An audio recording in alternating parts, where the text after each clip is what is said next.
Mr. Speaker, Right Honorable Tajudeen Abbas, the Speaker of the House of the Nigerian People and Ian Zazo, my respected colleagues, I remain Honorable Ado Doguwa, Mr. Speaker, honorable members, representing the good people of Doguwa, Tudun Federal Constituency, Mr. Speaker. And like I've always said, for the records, Mr. Speaker, I am of the APC extraction in Kano State. Mr. Speaker, I rise today on a point of responsibility. I rise on a point of duty. Mr. Speaker, this is an institution that we have continuously called the House of the People, which simply means whatever we do on this floor should be something that must be accountable to the people and who will be held responsible. Mr. Speaker, each and every blessed member that is on this floor is representing a community of his own people. And when you are discussing a matter of this magnitude, Mr. Speaker, the budget, which is the money bill, which of course provides the basis of governance in any country, definitely we must have to agree to call a spade a spade. Mr. Speaker, I rise here very extraordinarily to say for the first time that I agree with the submissions made by the minority leader of the House today. Mr. Speaker, honorable members, that has got nothing to do with my perpetual affiliation to the ruling party, the APC, which I'm still proud of. It has never happened, Mr. Speaker. Though I agree with Honorable Sada Soli, who said it's legal. The answer, yes, it's legal. But, Mr. Speaker, when you have something coming so unprecedented, something that has not been the usual practice of this great institution, then definitely you must have to accept that the people out there who brought us here to work in their own interests will have questions, whether overtly or covertly. And these are some of the moments that we must have to rise to stand to the position of my people. Mr. Speaker, I want to honestly say that even though it's legal, Mr. Speaker, this is unprecedented. You have two substantive budgets, 2023, being extended to 31st of December and running them concurrently. You have other supplementary budgets being carried also at the same time, Mr. Speaker. I want to say without any fear of contradiction that they may be legal, but that moral feeling, that moral responsibility, Mr. Speaker, that moral questions will always be raised.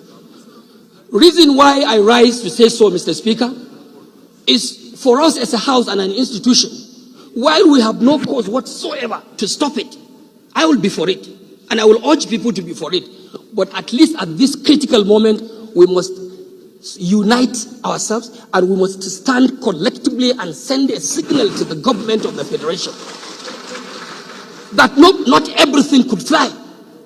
When you have a budget being extended continuously, it means the government is lagging behind in the pursuance of the implementation of that bill. Mr. Speaker, it is my opinion that this House accept this bill, and I want to also plead with the members of the House of Representatives, no matter which party we belong to please allow it go for now. But the message has to be sent. The message has to be sent that government has to sit up and do the needful. Minority Leader, I want to plead with you on the ground, on the ground, Mr. Speaker, on the ground that yes, the government is a new government, on the ground that the leader of the government is somebody that we all trust, and on the subject matters raised in the extension of this budget, sir, I would like to also agree that I therefore rise. I finally would like to second the motion that we move into executive session, discuss this matter, and hopefully come back to pass this request from Mr. President. I think, honorable colleagues, the best thing we need to do now is to call for an executive session. Let us discuss in-house and take a common position, and then we'll revert back and do the needful. So without any waste of time, I'll call on the leader to move that we resolve to executive session to discuss this very critical subject matter. Inasmuch as I do not believe that we do need an executive session to discuss a straightforward matter,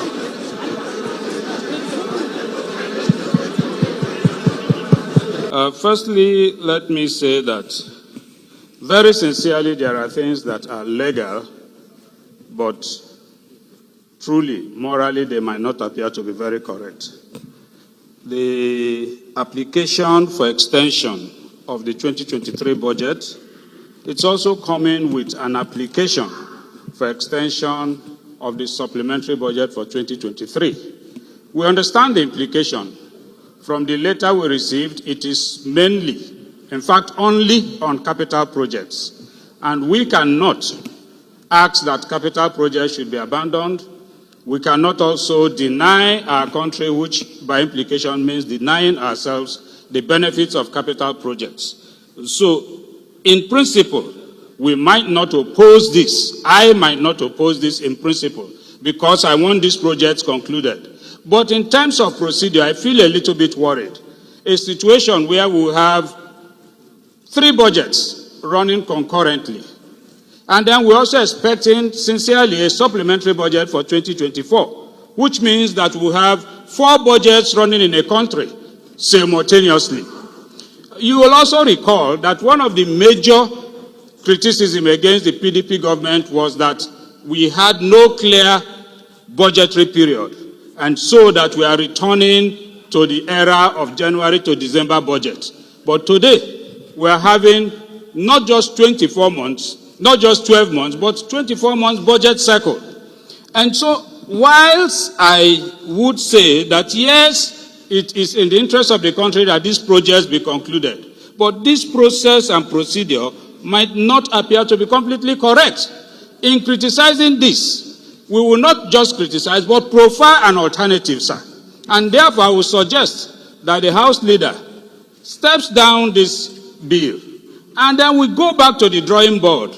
Look at it, all the projects that are contained in 2023 budget and 2023 supplementary budget, we take them over to the 2024 supplementary budget so that we can have just 2 budgets running in the country. That way, we would have achieved everything that we intend to achieve. If we have all the capital projects in 2023 that is not concluded and 2024. That's my submission, sir.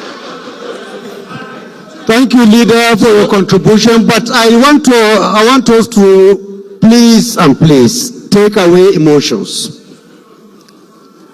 It is important we appreciate this government because it's a new government in the first place. 2, there are legal and moral implications of extending a supplementary appropriation without extending the mother budget itself. And we are aware that the supplementary budget of 2023 is largely security related. It's largely 95% security related. And it is because of the passion of Mr. President to ensure that all those items that have been slated for procurements are done within a stipulated period of time. And because we couldn't do for one reason or the other in the past, he felt that this is the best time for us to come to the House to request for an extension so that all these security-related equipments that have already been slated for procurement can see the light of the day. It is for our own good, it's for the good of the country. So I want to please urge and implore our members to please support this. It is to enhance the security of this country, without which nothing can move. So please kindly support this for the progress of our country, please. So I will request for 1 or 2 more contributions, and then we put the question. I will recognize Honorable Sada Soli. Mr. Speaker, my name is Sada Soli, GBI, representing GBI Keita Federal Constituency. Mr. Speaker, I admire the PDP for playing to the gallery. I admire the minority leader who has been in this chamber for the last 4 sessions, and he knows the procedure and he knows the way things are being done. You cannot extend the period of supplementary budget without extending the period of the main budget which hinges on the main budget. And the question here is this right? Yes, the answer is right, because it is within the law of the Appropriation Act that we can extend any part of the act. So I don't think it's an issue that we should be playing to the gallery or should bring politics in it. The PDP will...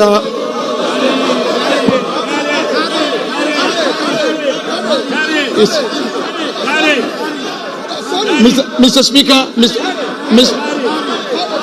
Honorable colleagues, order please. Order please. Honorable Sada has the floor. Please allow him to land. Please. Mr. Speaker, allow him to land, please. In representative democracy, minority will have its say, but the majority will have its way. Mr. Speaker, I request the pleasure and the understanding of our colleagues on the other side of the aisle to support this Supplementary Appropriation Act, to support this extension of this act so that it will be for the better of this country. I so support, Mr. Speaker. Order in the House. Order, please. Order, please.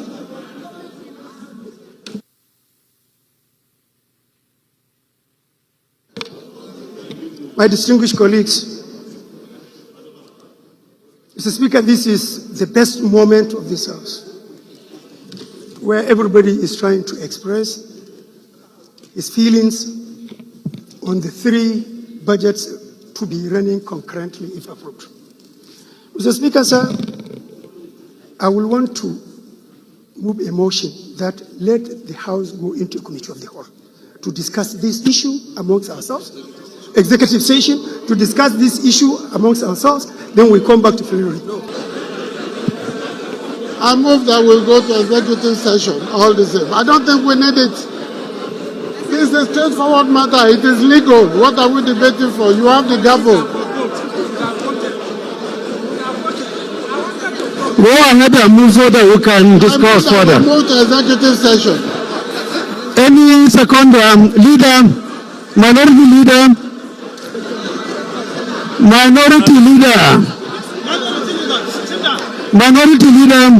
can you second? Okay. Second for us to move into executive session. I rise to second the motion that the House do retire into an executive session. I so second. Those in support of this motion should say aye. Those against should say nay.